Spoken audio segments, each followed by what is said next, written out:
سیر گلشن کون دیکھے دشت طیبہ چھوڑ، سیر گلشن کون دیکھے دشت طیبہ چھوڑ کر، سوئے جنت کون۔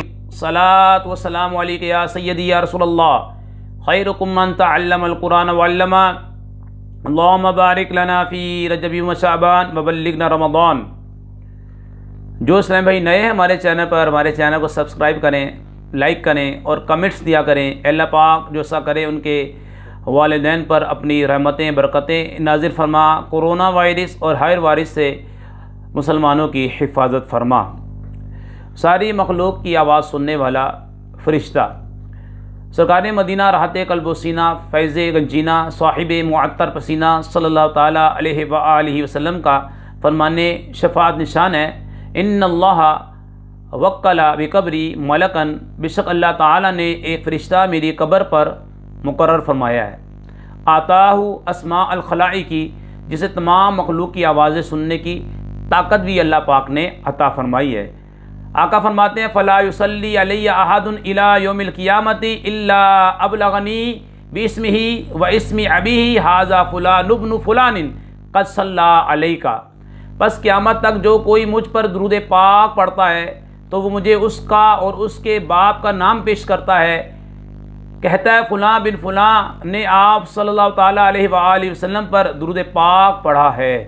صلو علی الحبیب صلی اللہ تعالیٰ علی محمد۔ فرشتے کی قوت سماعت، سننے کی طاقت فرشتے کی، سبحان اللہ۔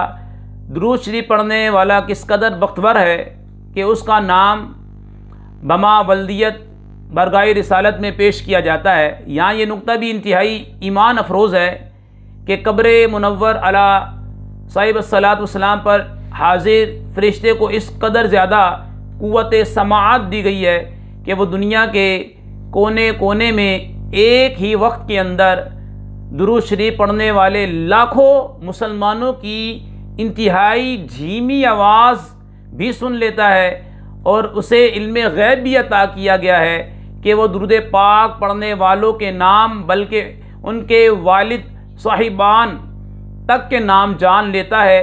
جب خادم دربار رسالت کی قوت سماعت اور علم غیب کا یہ حال ہے، جب میرے نبی کے خادم دربار رسالت کی قوت سماعت اور علم غیب کا یہ حال ہے، تو مکہ مدینہ کے تاجدار صلی اللہ تعالیٰ علیہ وآلہ وسلم کے اختیارات اور علم غیب کی کیا شان ہوگی؟ وہ کیوں نہ اپنے غلاموں کو پہچانیں گے، اور کیوں نہ ان کی فریاد سن کر بِإِذْنِ اللہ، اللہ کی اجازت سے اذن سے امداد فرمائیں گے۔ فریاد امتی جو کرے حال زار میں، فریاد امتی جو کرے حال زار میں، ممکن نہیں کہ خیر بشر کو خبر نہ ہو، ممکن نہیں کہ خیر بشر کو خبر نہ ہو۔ میٹھے میٹھے اسلام بھائیوں، یقیناً اللہ تعالیٰ نے اپنے پیارے حبیب صلی اللہ تعالیٰ علیہ وآلہ وسلم کو غیب کا علم عطا فرمایا ہے۔ جی ہاں، یہ بات یاد رکھ لیں علم غیب کے بارے میں کہ ایک علم غیب ذاتی ہے اور ایک علم غیب عطائی ہے۔ ذاتی علم غیب یہ اللہ تعالیٰ کا خاصہ ہے، یہ اللہ تعالیٰ کے ساتھ خاص ہے، اور عطائی اللہ پاک اپنے انبیاء کو عطا فرماتا ہے، اور انبیاء کے صدقے میں اولیاء کو بھی اللہ تعالیٰ عطا فرماتا ہے۔ یہ جو علم غیب ہوتا ہے یہ عطائی ہوتا ہے، اللہ کی عطا سے انبیاء کو، اولیاء کو، نیک لوگوں کو علم غیب ہوتا ہے اللہ کی عطا سے۔ یہ ہمارا عقیدہ ہے۔ اعلیٰ حضرت نے کیا خوب کہا، اور کوئی غیب کیا تم سے نیہا ہو بھلا، جب نہ خدا ہی چھپا تم پہ کروڑوں درود۔ قرآن کریم میں وما ہوا علی الغیب بضنین، اور یہ نبی غیب بتانے میں بخیل نہیں ہے۔ کئی حدیث آپ کو ملیں گی کہ جس میں نبی کریم صلی اللہ تعالیٰ علیہ وآلہ وسلم نے قیامت کے حالات بیان کیے ہیں، اور نبی علیہ السلام نے غیب کی خبریں دی ہیں اللہ کی عطا سے۔ اللہ کی عطا سے اللہ پاک نے اپنے انبیاء کو یہ علم غیب عطا کیا ہے اور وہ غیب کی خبریں دیتے ہیں۔ جبھی تو آپ اپنے ہر امتی کے حالات سے باخبر ہیں اور وقتاً فوقتاً ان کی داد رسی بھی فرماتے رہتے ہیں۔ اس کے علاوہ بھی اللہ تبارک و تعالی نے اپنے پیارے محبوب صلی اللہ تعالیٰ علیہ وآلہ وسلم کو بے شمار معجزات سے نوازا ہے۔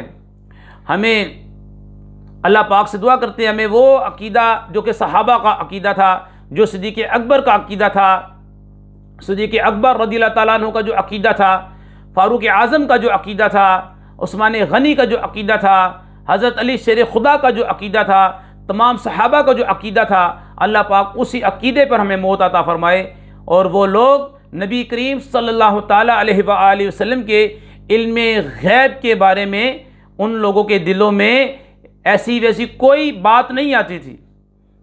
ان کا عقیدہ تھا اور سلف صالحین کا عقیدہ تھا، صحابہ کا، تبع تابعین کا، سلف صالحین کا یہ عقیدہ تھا کہ اللہ پاک نے اپنے نبی کو علم غیب عطا فرمایا ہے۔ یہی عقیدہ آج اہل سنت جماعت کا ہے۔ اللہ پاک اسی پر ہمیں موت عطا فرمائے۔ وما علینا الا البلاغ المبین۔